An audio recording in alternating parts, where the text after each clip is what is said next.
मोदी और योगी पर भारी पड़े अखिलेश और राहुल। यूपी में बीजेपी के हाथ से छीन लिया जीत का समीकरण। बीजेपी अब यूपी में दूसरे नंबर की बनी पार्टी। यूपी में बीजेपी के खिलाफ हवा चल रही है। हम लगातार दावा कर रहे थे कि यूपी में बड़ा खेला हो गया है। बीजेपी को इस बार यूपी में जबरदस्त नुकसान होने जा रहा है और चुनाव परिणाम में भी यह साफ हो गया कि यूपी में बीजेपी अब पहले नंबर की पार्टी नहीं रह गई है। समाजवादी पार्टी ने बीजेपी से पहले नंबर की हैसियत को छीन लिया है। लोकसभा चुनाव में सपा यूपी में सबसे बड़ी पार्टी बनकर सामने आई है, तो कांग्रेस ने भी 2009 के बाद यूपी में सबसे बेहतर प्रदर्शन किया है। बीजेपी के कई दिग्गज नेता चुनाव हार गए हैं। मेनका गांधी, अजय मिश्र टेनी, संजीव बालियान को चुनाव में हार मिली है और ये सब कुछ हुआ है अखिलेश यादव और राहुल गांधी की रणनीति के चलते। इन दोनों नेताओं की रैलियों में जिस तरह से भीड़ जुट रही थी, उससे इंडिया गठबंधन के नेता भी हैरान दिखाई दे रहे थे, क्योंकि वो कितना भी बड़ा मैदान रैली के लिए बुक करते, लोगों की भीड़ के आगे वो छोटा पड़ जाता था। फूलपुर में तो 5 गुना ज्यादा लोग पहुंच गए थे, तो इलाहाबाद की रैली में 4 लाख लोग जुटे थे।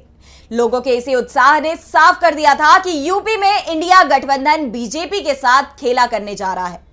राहुल और अखिलेश यादव की संयुक्त रैलियों ने जहां पूरे प्रदेश में इंडिया के पक्ष में माहौल बनाया, तो छोटी छोटी सभाओं ने इसे जमकर भुनाया। कांग्रेस महासचिव प्रियंका गांधी वाड्रा ने रायबरेली और अमेठी में जमकर प्रचार किया, लेकिन इनमें बड़ी रैलियों के स्थान पर सुबह से शाम तक 20 से ज्यादा नुक्कड़ सभाएं होती थी और चुनाव परिणाम में ये दोनों ही सीटें कांग्रेस ने जीत ली। तो पूरे पूर्वांचल में साइकिल जमकर दौड़ी, जबकि पीएम नरेंद्र मोदी और सीएम योगी आदित्यनाथ पूर्वांचल से ही आते हैं।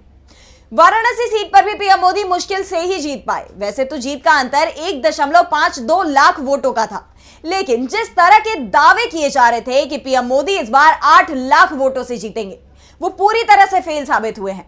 वैसे सपा की तरफ से इस बार टिकट वितरण भी बेहद संभल कर किया गया था। पार्टी ने इस बार सिर्फ 5 यादवों को टिकट दिया था और ये सभी लोग अखिलेश यादव के परिवार के सदस्य थे, जो सभी जीत गए। इसके अलावा पार्टी प्रमुख अखिलेश यादव ने 27 गैर यादव ओबीसी और सिर्फ 4 मुसलमानों को टिकट दिए थे। पार्टी ने एससी आरक्षित सीटों पर 15 दलित उम्मीदवार भी उतारे थे।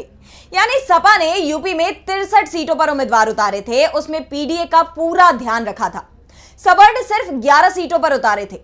इस बीच राजपूत समुदाय का जब बीजेपी के खिलाफ गुस्सा दिखा, तो उसे भी इंडिया गठबंधन ने जमकर भुनाया। ऐसे में बीजेपी को उसके ही गढ़ में सपा ने जबरदस्त मात दे दी।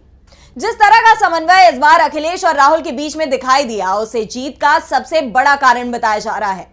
अखिलेश यादव ने जिस तरह यूपी की बाजी पलटी, तेजस्वी यादव उस खेल में चूक गए। दरअसल तेजस्वी यादव ने खुद तो 251 रैलियां की, लेकिन कांग्रेस नेताओं का उन्होंने बहुत ज्यादा साथ नहीं लिया। अंतिम समय पर राहुल गांधी की 3 रैलियां उन्होंने कराई और जिन 3 सीटों पर राहुल गांधी ने तेजस्वी के साथ रैली की, उनमें से 2 सीट इंडिया गठबंधन ने जीत ली।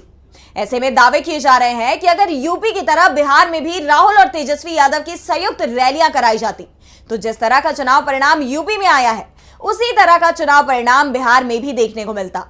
यूपी में इस बार सपा ने 37 सीटों पर जीत हासिल की, तो कांग्रेस ने 6 सीटें जीती हैं।